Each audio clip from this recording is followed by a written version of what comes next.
We on point. All right, hey, Shalom. Shalom. We begin by giving all glory and praises to Yahweh, Bahashem, Yahushua, Bahashem, Yeah.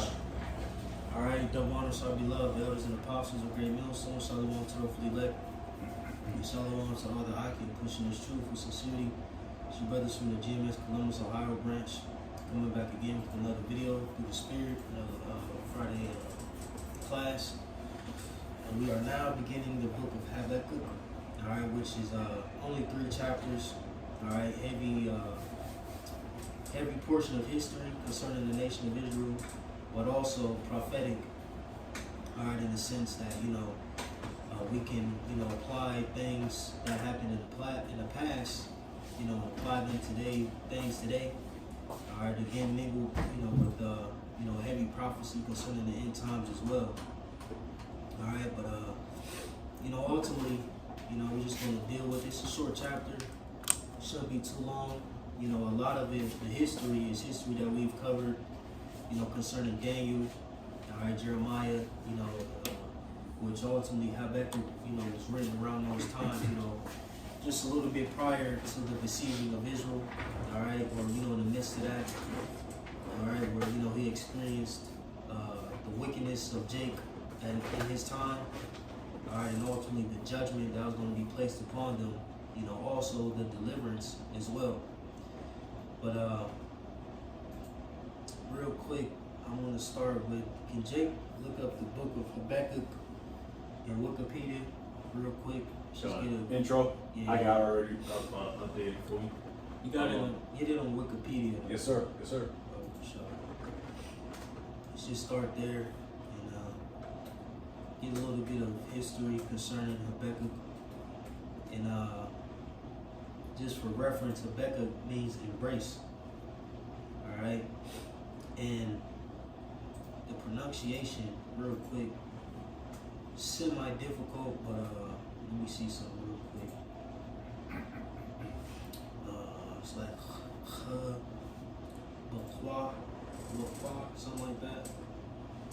Could be pronouncing it a little off in the Hebrew, but ultimately the name means embrace. All right.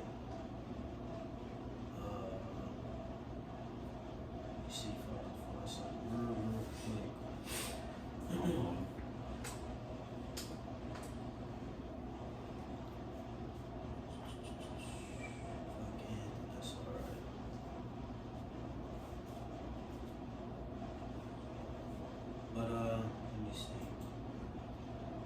Jay got that Wikipedia pulled up already? Mm-hmm. All right, we got Habakkuk. We got Habakkuk out of Wikipedia.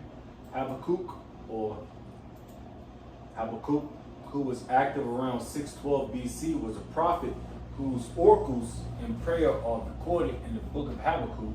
Where you at? Let me see.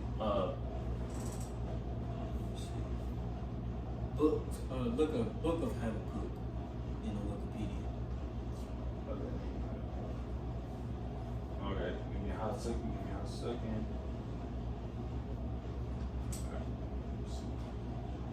Out of Wikipedia? Yeah.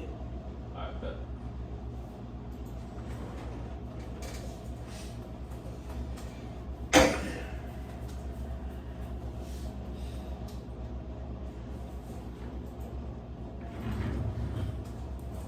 Okay, and that's how you pronounce Habakkuk's name is Habakkuk.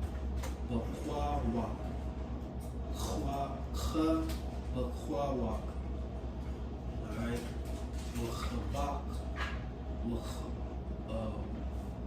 Chabak or Chabak. Alright, means embrace. Alright. But you got that for you? Yes, sir. Out of Wikipedia, the book of Habakkuk. The book of Habakkuk is the 8th book of the 12 minor prophets of the Hebrew Bible. The book has 3 chapters. It is attributed to the prophet Habakkuk. Most scholars agree that the book was probably composed and appeared during Jehoiakim's reign as king of Judah, 609 to 597 BC. Right, so that's when they believe that this book was written, which ultimately when you go into it prophetically or just historically, it deals, right before the besieging of the nation of Israel, which the first besieging, I believe, happened in 605 BC. And again, you had men like Jeremiah on the scene. All right, later on, Ezekiel, Daniel, etc. Men who were around at this time. And when you read in the book of, Apocrypha, Bel and the Dragon, Habakkuk is mentioned, all right, as one of those men, or the men, who the angel used to send, Daniel, some food while he was in the lion's den. All right, which that was later on down the stretch, I believe, during the time of the Medo-Persian Empire. But again, Habakkuk was around during those times, all right, from the end of the Assyrian Empire and through the midst of the Babylonian Empire and a portion of the Medo-Persian Empire as well. All right, you got it.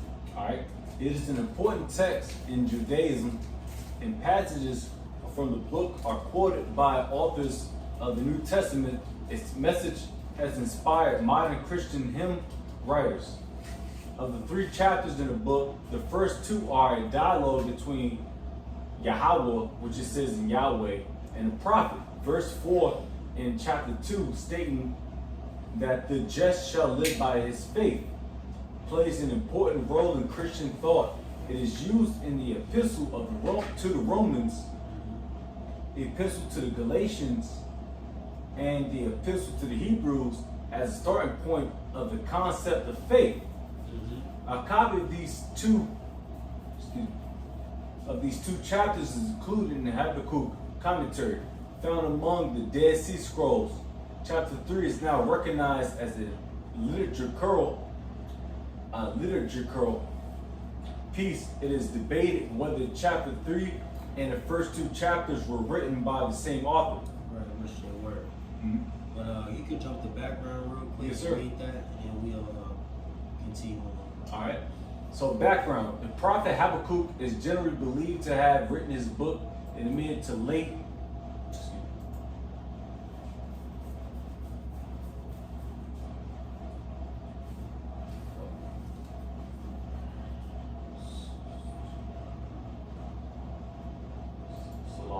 Oh, there we go. The prophet Habakkuk is generally believed to have written his book in the mid to late 7th century BC. It was likely written shortly after the Battle of Nineveh, 612 BC, established the Neo-Babylonian Empire, but before the Babylonian siege of Jerusalem, 587 BC, and the subsequent Babylonian captivity. Beautiful. And again, you gotta understand that there was a lot of secular things in history happening, all right? And, on our end, this is the tale that we told, through the Spirit, or, ultimately what we witnessed during these times, You had, Nineveh, which ultimately is dealing with the Assyrian Empire, who was at its, on its last leg.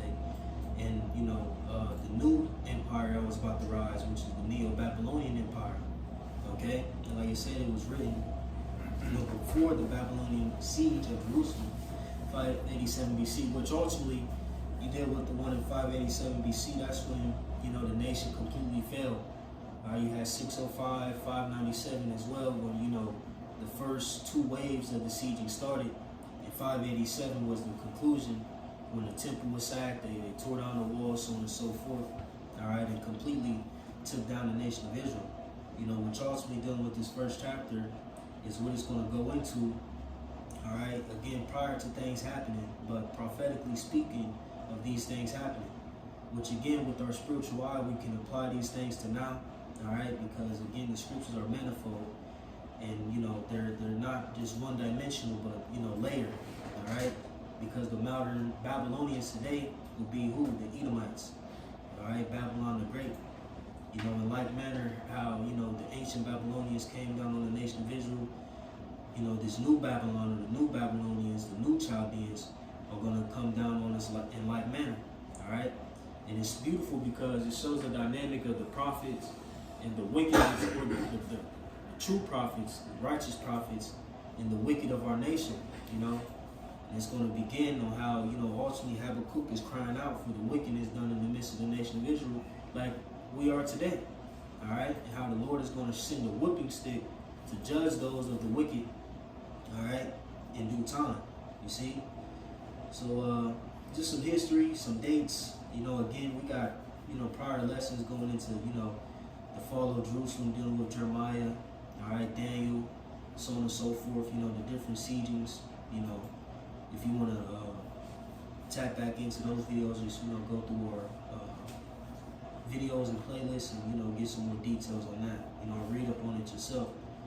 And a good reference just for, the camera, reference 1 king, which is Jehoiakim, which was part of the first sieging. Then you had Jehoiakim, his son, and I believe who was that? I believe Zedekiah, which I believe was Jehoiakim's brother, if I'm not mistaken. All right, who was set up by Nebuchadnezzar, which was the last, king, during that time. All right, out of the 3. Again, this is all dealing with that time period from 605 to 587 BC. All right, but we can continue and start at Habakkuk 1:1. This is Habakkuk chapter 1, verse 1. The burden which Habakkuk the prophet did see, O Lord, how long shall I cry, and thou wilt not hear? Even cry out unto thee of violence, and thou wilt not save. Right, and ultimately he's crying out concerning, the wickedness that was, happening, or, happening in the land of Israel at this time. All right, because again, it referenced Jehoiakim, who ultimately was a wicked king. All right, if you go into the king's chart, you can read up about, him, what I'm saying? Or, ultimately it shows the good kings and the wicked kings of our nation. All right, or those who did evil. Jehoiakim was one of them. All right. So again, you had a lot of wickedness happening in the land at that time. All right, and Habakkuk, was, grieved at, the sight of it. All right. He's crying out to the Lord, concerning the, like I said, the wicked state that the nation of Israel was in. But you got it. Yep, it says, why dost thou show me iniquity and cause me to behold grievance? For spoiling and violence are before me, and there are that raise up strife and contention. Therefore the law is slack, and judgment doth never go forth, for the wicked doth compass about the righteous, therefore wrong judgment proceedeth. Right, kind of real quick, I just want to go to the king's chart and read up on Jehoiakim. All right, concerning his reign, it gives a little bit more detail of how he was running things, and again, like the scripture says, Sirach 10, no matter the king is, the people will be as well. All right. Oh yeah, sorry. So real quick, this is King Jehoiakim biography in the king's chart. Just read a couple paragraphs. It says, King Jehoiakim, 18th sovereign of the separate kingdom of Judah, enjoys the dubious distinction of being the first sovereign of Israelites placed on the throne by a foreign power. And Judah was conquered by King Josiah, killed in battle by Egypt. Josiah's son, Jehoiakim's younger brother, Jehoaz, took Josiah's office as king. However, the Egyptian king found Jehoaz rebellious, refusing to pay the tribute he imposed. So he dethroned him, placing Jehoiakim in power and giving him that name in place of his original name, Elikim. As a symbol of Egypt's power over the king of Judah, Jehoiakim paid the tribute, initiating a new tax to fund it. Jehoiakim was selfish and fully committed to his sin. In spite of the heavy tax burden, Jehoiakim added to the people's burden by building lavish palaces with forced labor. He avidly practiced idol worship and the sins associated with it, including human sacrifice. The Most High sent the prophets Elijah and Jeremiah to expose Jehoiakim's sin and call him to stop. Jehoiakim went to great lengths to kill Jeremiah. He persecuted. When Jeremiah circulated his prophecies in the handwritten book, Jehoiakim turned the book and tried to imprison Jeremiah, who escaped, which we got classes again on Jeremiah and his book, and things that go more in detail. All right, but again, just showing you, how the state of the nation of Israel was at this time. All right, and again, this didn't just, end with him, but, a lot of the top rulers, the elite class of the nation of Israel, was practicing these wicked practices. And again, just a lot of turmoil and strife was happening during that time. But you got it. Habakkuk 1:5. It says, "Behold, ye among the heathen, and regard and render marvelously, for I will work a work in your days which ye would not believe, though it be told you." Right, so the first 4 verses is Habakkuk crying out, and now this is in response, coming from the Heavenly Father. You got it. "For lo, I will raise up the Chaldeans." Right, and again, like I said, this is all manifold because again, these things apply to now as well. If you got a highly spiritual eye, these things are happening once more. Okay, and again, like I said, the scriptures are deep. But you got it. Yep. It says, "For lo, I raise up the Chaldeans, that bitter and hasty nation, which shall march through the breadth of the land to possess the dwelling places that are not theirs." Right. God, yeah, you gotta think, they sacked the temple, took the treasures, so on and so forth. And real quick, you go to, what's the 2 Kings, the 24th chapter, the 25th chapter, it goes into some of that in depth, all right, concerning, how the Babylonians came down on the nation of Israel, okay? Let me see.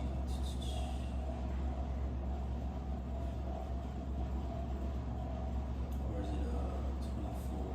Maybe 24. But you can go. You can keep Alright, going. Like I said verses again, we got a lot of videos concerning this history. All right, but you got it, bro. Verse 7. "They are terrible and dreadful. Their judgment and their dignity shall proceed of themselves. Their horses also are swifter than the leopards, and are more fierce than the evening wolves. And the horsemen shall spread themselves, and the horsemen shall come from far.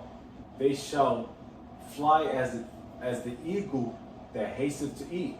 Start that 7 one more time. I bet. Verse 7 out of Habakkuk 1.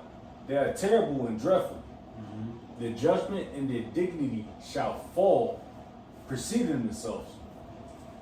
Their horses also right. are." Ultimately, their decision making will be based on whatever they feel is right. Yeah. You know what I'm saying?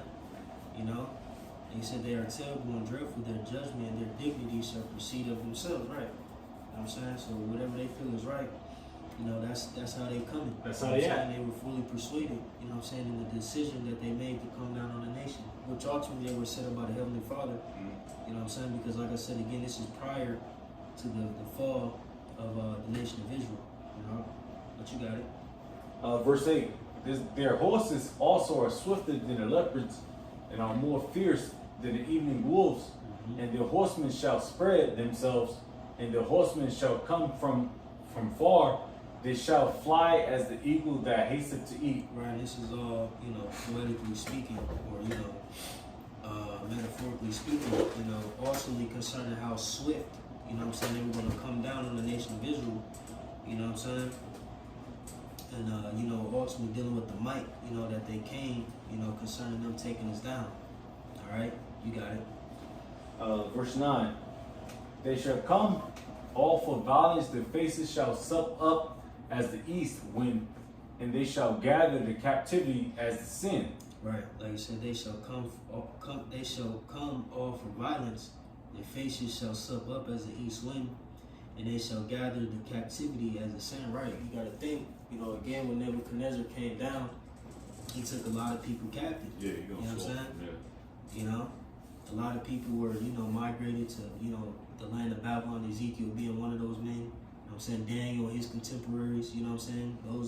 Those men, ultimately, the elite class, you know what I'm saying, were, subject to go to Babylon to help flourish the Babylonian Empire at that time. You got it. Verse 10. "And they shall scoff at the kings, and the princes shall be a scorn unto them.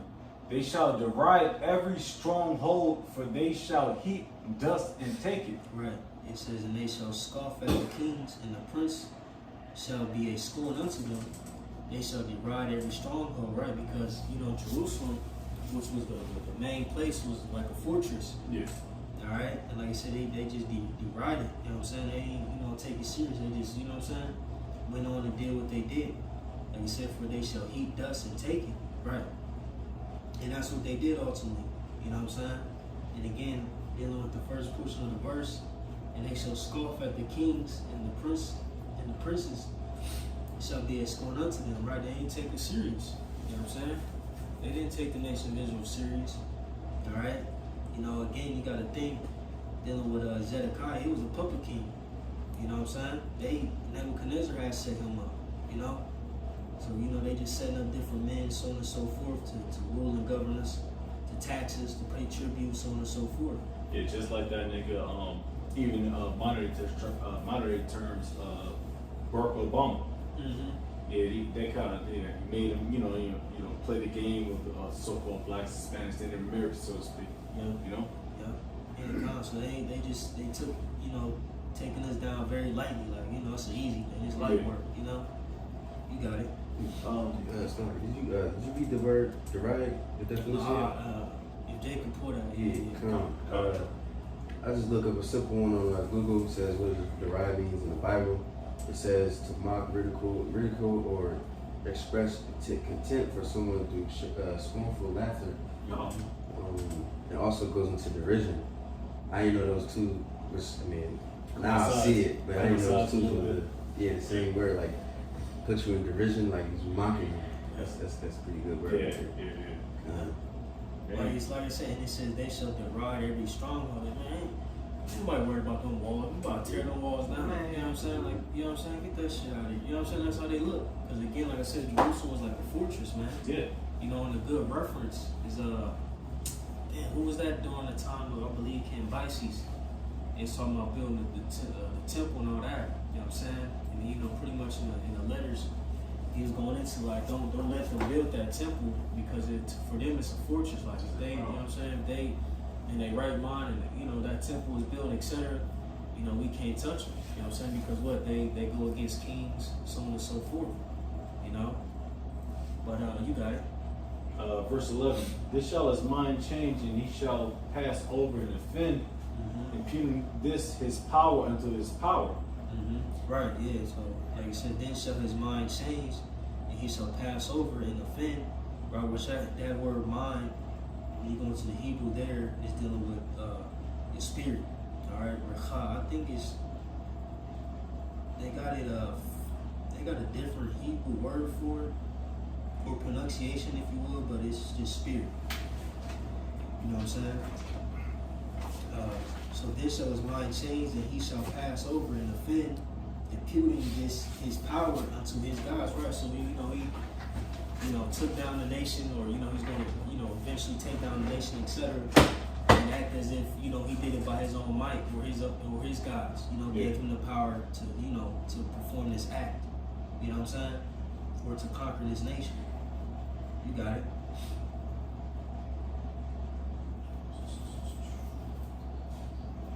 Verse 12. Art thou not from everlasting, O Lord, my power, Yahweh? So now Habakkuk, speaking once more. You got it. Again, when you read the scripture, you gotta look for the subtle. When it's a dialect happen, you gotta look for the subtle change. When often the Lord is speaking, when the prophet is speaking. You know what I'm saying, or speaking out concerning something. It's very subtle. Like I said, when you read from 1 to 4, it's Habakkuk speaking. And then from 5 down to 11, the Lord is speaking ultimately, Yeah. You got it. Fair enough. It says, O Lord Yahweh, in all caps right here. O Lord, my power, mine holy one, we shall not die, O Lord Yahweh, thou hast ordained them for judgment. Right, so they like, we all ain't gonna die. You know what I'm saying? Like, because he's hearing this, what's gonna happen or befall, the nation of Israel.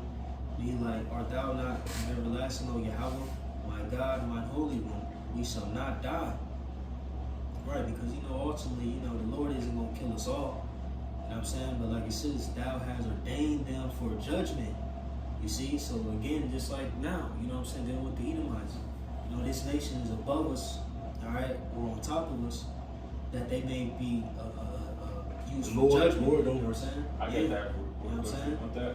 As a whipping stick. You know what I'm saying? You know, not that they're gonna kill us all, No. but you know, like again, to punish us. You know what I'm saying? The Lord is using these other nations to punish us, man. All right, like I said, Syrian, the rod of mine anger. Jake, you get that real quick. Said in Isaiah.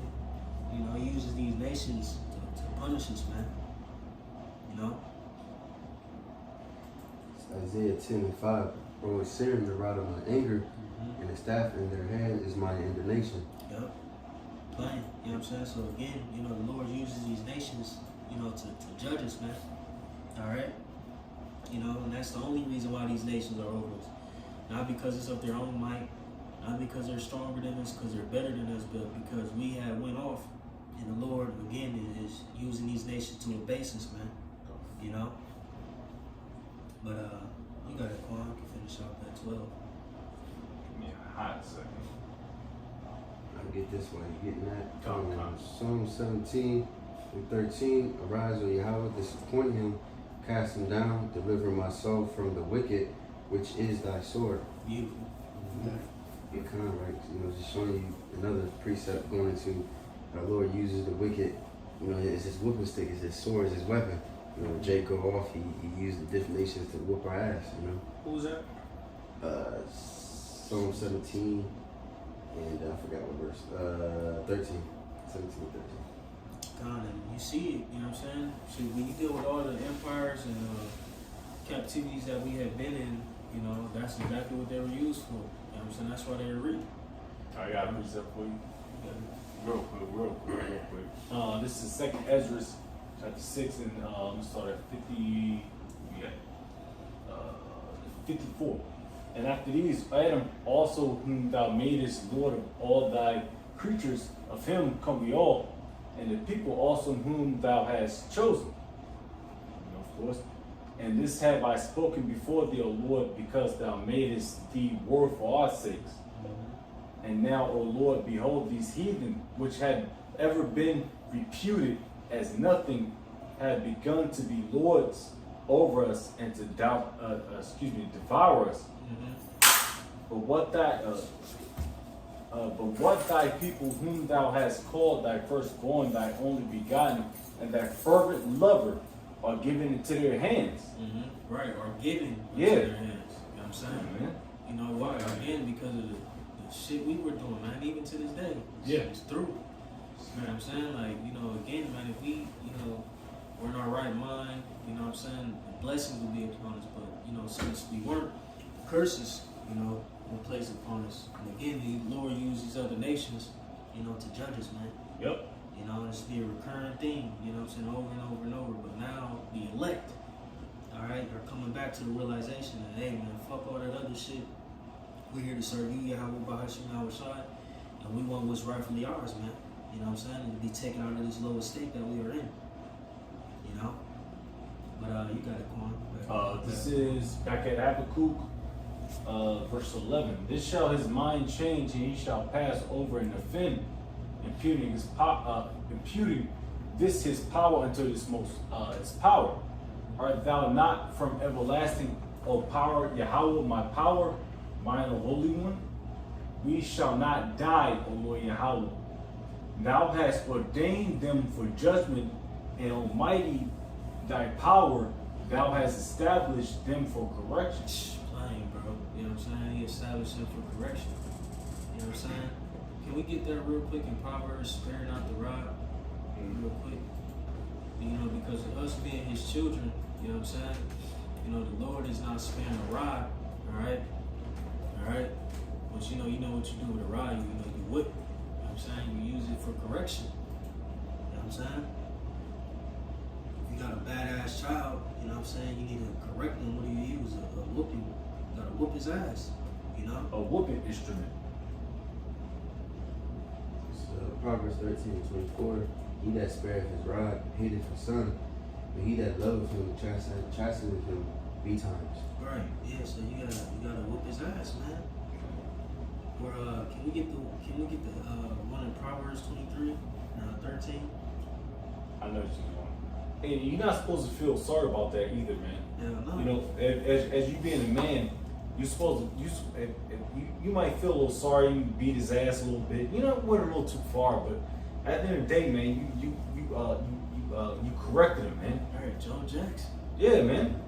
You know, because brothers got kids, man. You know, and I'll be remiss if I said that I was, you know, I didn't feel that way.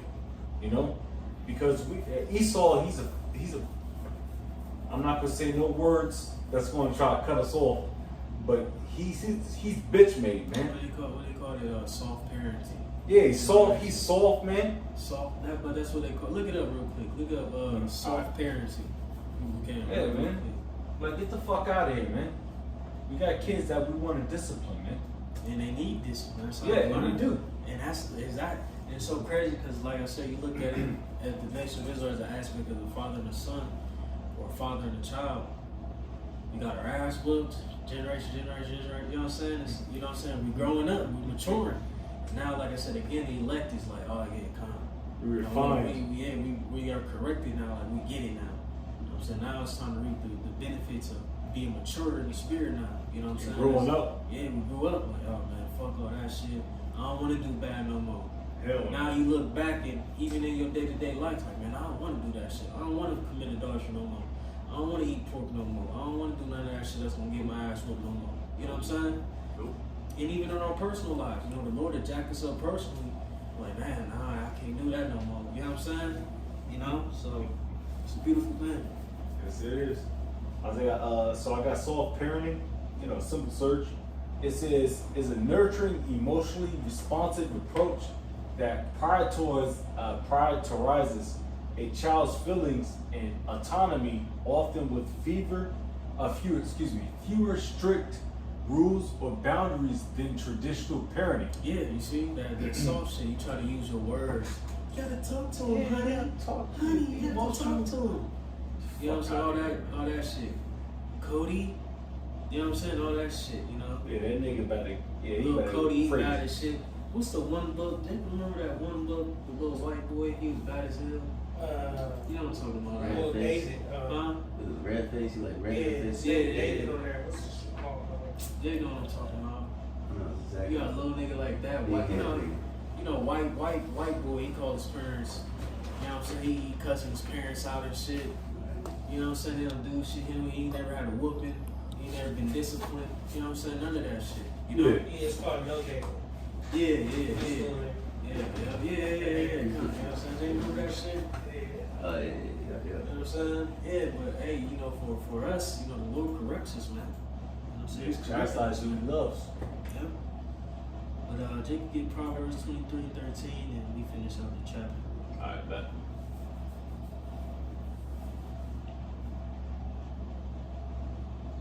Proverbs 23:13. Withhold not correction from the child, but if thou beatest him with the rod, he shall not die. See, thou shalt beat him with the rod, it shall deliver his soul from hell. Damn. So yeah, again. Show him love, mad love. Real quick, I'm reading NLT. It says, don't fail to discipline your children. The rod of punishment won't kill them. Physical discipline may well save them from death. Right. You know what I'm saying? Because I'm sorry. yeah, you guys are bro speak. And if I can say something, bro, I'm a father just as much as this brother is too. You know, we have kids, and we sometimes we go to sleep and we think of like, man, I shouldn't have went that far, man. But it was well deserved, man. Mm-hmm. You know, because he needed that. He needed that chastisement, man. Yeah. You read about Hebrews. You need that chastisement, man, because you can't grow without it, man. Just like how we are, man. You don't learn. And then ultimately, if you've already given out a warning and a warning and a warning, it comes a time when you gotta show them something. And that's the same with the Lord. We've been warned many times. You know what I'm saying? So now the Lord had to put the rod upon us to show us, like, hey man, this is some bullshit you're doing. You have one opportunity, so now you gotta deal with the consequences. That's what it is. Yeah. So, like it reads in that last part of the first Habakkuk 1 and 12, it says, Almighty God, it says, Thou hast established them for correction. You know what I'm saying? So, again, you know, the dynamic of a father and a son or a father and a child, you know, you got to correct your children. That's what the Lord did. He used those nations to be the whooping stick to correct us. And that's embarrassing. Yeah. They retarded too. But you got it in 13. Verse 13 out of Habakkuk 1. It says, Thou art of purer eyes than to behold evil, and canst not look on iniquity. Wherefore lookest thou upon them that deal treacherously, and holdest thy tongue. When the wicked devoureth the man that is more righteous than he. Alright, so ultimately Habakkuk is saying, like, yeah, you know, thou art of purer eyes than to behold evil, right? So you can't behold evil. You know, so don't let, you know, these motherfuckers who wickeder than us devour us. You know what I'm saying? You know, like, you know, they wickeder, they more wicked than us. So I said wickeder. That's a word today. You know, but you got it. Verse 14. And makest men as the fishes of the sea, as the creeping things that have no rule over them. Right, it's all metaphorically speaking. So like it says, it makes men, you know, us symbolizing, you know, or like it says, it makes men as the fishes of the sea, right? We're symbolizing in this sense as the fishes of the sea, as the creeping things that have no ruler over them. You got it, 15. They take up all of them with the angle, they catch them in their net and gather them in their drag. Therefore they rejoice and are glad. Right, and ultimately the fishermen, you know, dealing with the heathen nations, in particular the Chaldeans or the Babylonians. You know what I'm saying? So it's likening us, the fishes, and them as, you know, the fishermen who have got all these instruments, etc., to catch their prey. You know, so ultimately verse 14 is putting us in the sense of us being the prey. In the 15th verse, them being the hunters, you know, catching us in their nets. You know what I'm saying? You got it. Verse 16, therefore they sacrifice unto their net and burn incense unto their drag, because by them their portion is fat and their meat is plenteous. Right, so all the instruments and weapons they use, you know, to take us down, you know what I'm saying, they boast these things, you know what I'm saying, burn incense to them, you know what I'm saying, those being the vessels of how they conquered us, you know what I'm saying, or, you know, took us down. Yeah, they spent trillions of dollars to try to blind this truth from us, man. You know. Verse 17: Shall they therefore empty their net and not spare continually to slay the nations? Right. So you know, like Habakkuk is asking, it's a question mark at the end of this verse. And he says, shall they therefore empty their net and not spare continually to slay the wicked? Right? They're just gonna continue to do what they're doing. You know what I'm saying? Continue to, you know, spoil us and take us down. You know, etc. You know what I'm saying? You know, and that, you know, concludes the first chapter, and it's gonna, you know, go into the second chapter, which is again, you know, heavy in prophecy again. You know, all these are half historical ties, but you know, are also tied to prophecy as well concerning the nation of Israel. All right. You know, so again, you gotta have high discernment, how to spiritually apply these things, you know, not only to history, but to what's going on now. You know what I'm saying? Because again, you know, this wisdom, knowledge, and understanding is very deep and weighty. You know what I'm saying? And it's coded. You know what I'm saying? Very heavily. Real quick, can we just end off with is it Sirach 24 and 20? Start at 28.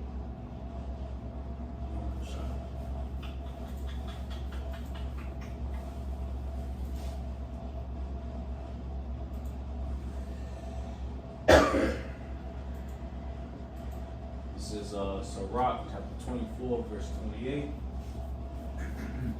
The first man, the first man knew her not perfectly, no more shall the last find her out of it. Right, so just speaking of wisdom, we got it.